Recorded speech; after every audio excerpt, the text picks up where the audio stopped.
ఇప్పుడే జీ5 app download చేయండి. చూడండి మీ ఫేవరెట్ టీవీ షోస్ ఎప్పుడైనా ఎక్కడైనా. లక్కీ వాళ్ళ నాన్నలాగా కాదనుకుంటా. శత్రువుతో అయినా సరదాగా కలిసిపోయే రకం అనుకుంటా. అంటే వాళ్ళ నాన్న సరదాగా కలిసిపోయే రకం కాకుండా సమస్యలు సృష్టించే రకమా? నీకు తెలియందేముంది, ఆ రోజు ఫంక్షన్లో అంకుల్, పిల్లల దగ్గర మీ పెద్దల పంతాల గురించి పట్టింపుల గురించి మాట్లాడకూడదని తెలీదా? చిన్నదానివైనా పెద్ద మాట చెప్పావమ్మా.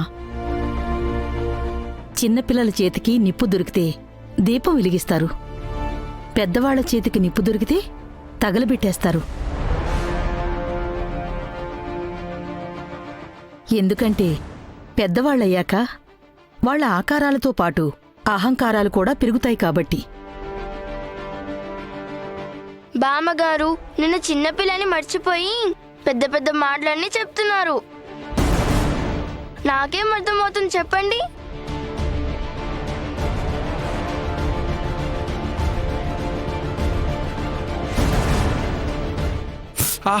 అమ్మా, బాబా, చేతికా దెబ్బేంటి?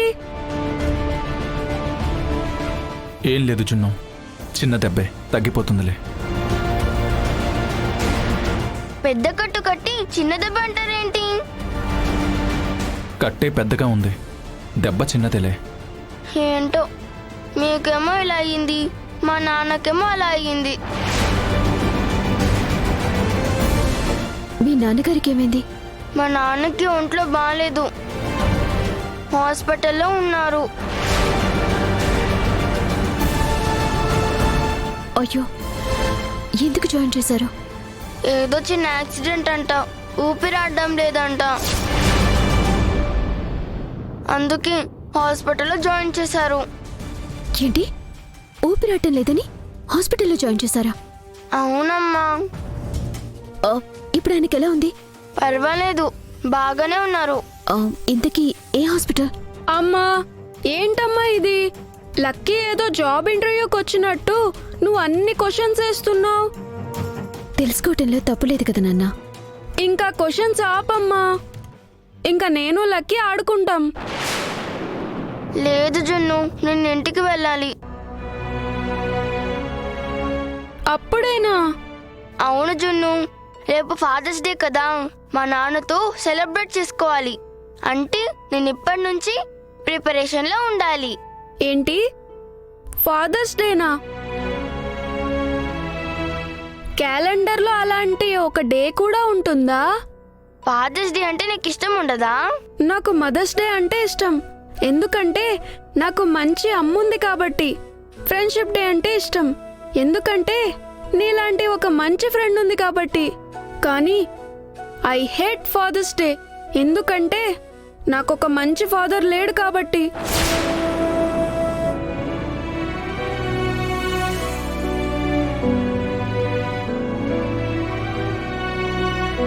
పోయి ముందు మీ నాన్నని కళ్ళారా చూసుకో. ఓకే నానమ్మా. లక్కీ, నేను నీతో వస్తానమ్మా. నేను వెళ్తానులే, తెలిసిన చోటే కదా, తెలివిగా వెళ్ళగలను. మీరు పని చూడండి. సరేనమ్మా. కనవంతున్న నలక కంటికి కడవంత కన్నీరు తెప్పిస్తుంది అన్నట్టు బోడంకాయ అంత ఉన్న ఈ లక్కీ నీ బ్రతుకుని ప్రశ్నార్థకం చేసింది. అదే గాని లేకుంటే మిత్రతో నీ పెళ్లి ఎప్పుడో అయిపోయి ఉండేది. అవునాంటీ, ఒకప్పుడు ఆ లక్ష్మి నాకు లక్ష్మణ రేఖలా తయారయ్యింది. ఇప్పుడు ఈ లక్కీ నా లైఫ్కి ఒక లాక్ వేసుకుని కూర్చుంది. లక్ష్మిలాగే ఈ లక్కీ కూడా నాకు ఒక శత్రువులా తయారైంది.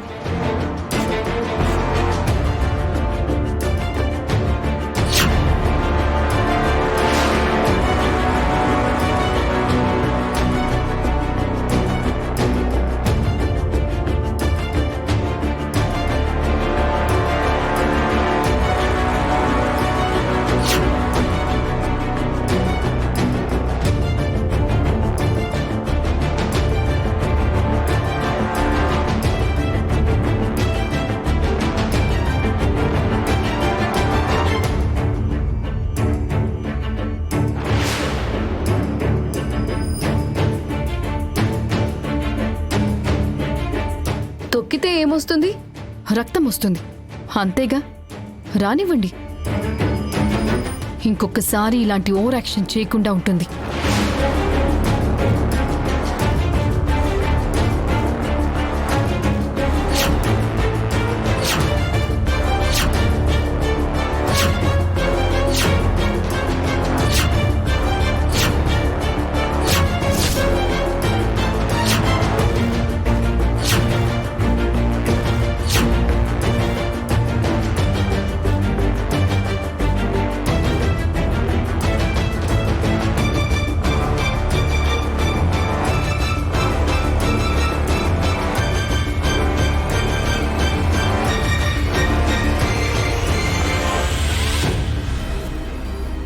అమ్మా లక్కీ,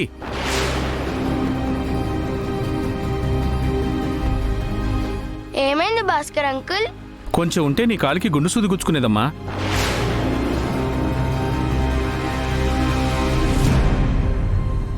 తోడు వస్తానంటే వద్దన్నావు. పొరపాటును గుచ్చుకోనుంటే? గుచ్చుకోకుండా చూసుకోవడానికి మీరున్నారు కదా అంకుల్. ఈ మాటలకేం తక్కువ లేదు. టైంకి భాస్కర్ రాకపోయి ఉంటే ఎంత ప్రమాదం జరిగేది. చాలా థ్యాంక్స్ అంకుల్. నాకు చేసిన సాయం ఊరికి పోదు. మీకు కూడా ఆ దేవుడు ఏదో ఒక పెద్ద సాయం చేస్తాడు. నువ్వు కూడా అచ్చం మీ అమ్మలాగే మాట్లాడుతున్నావు. మా అమ్మ ఎవరో మీకు తెలుసా అంకుల్?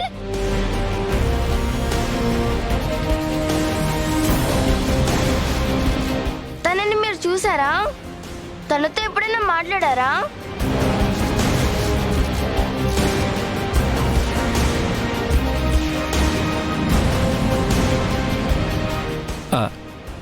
అబ్బే అదేం లేదమ్మా. మామూలుగా ఆడపిల్లలు తల్లిలాగే ప్రవర్తిస్తుంటారు కదా, ఆ విధంగా అంచనా వేసానన్నమాట. ఓ అంతేనా? సరే సరే, నేను మా నాన్న దగ్గరికి వెళ్తాను. ఒక్క నిమిషం ఆగమ్మా. ఇప్పుడు వెళ్ళు.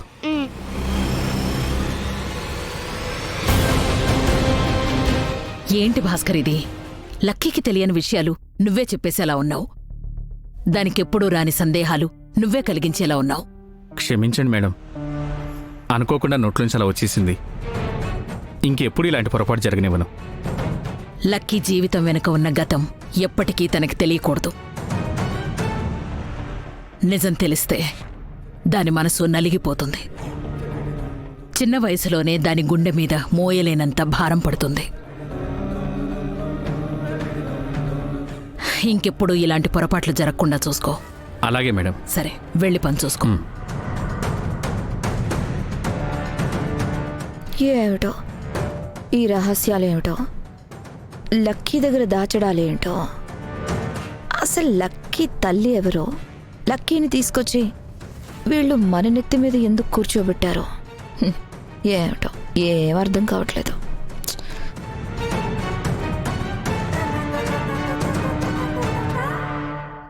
జీ5 యాప్ డౌన్లోడ్ చేసి అన్ని ఎపిసోడ్స్ పూర్తి ఉచితంగా చూడండి.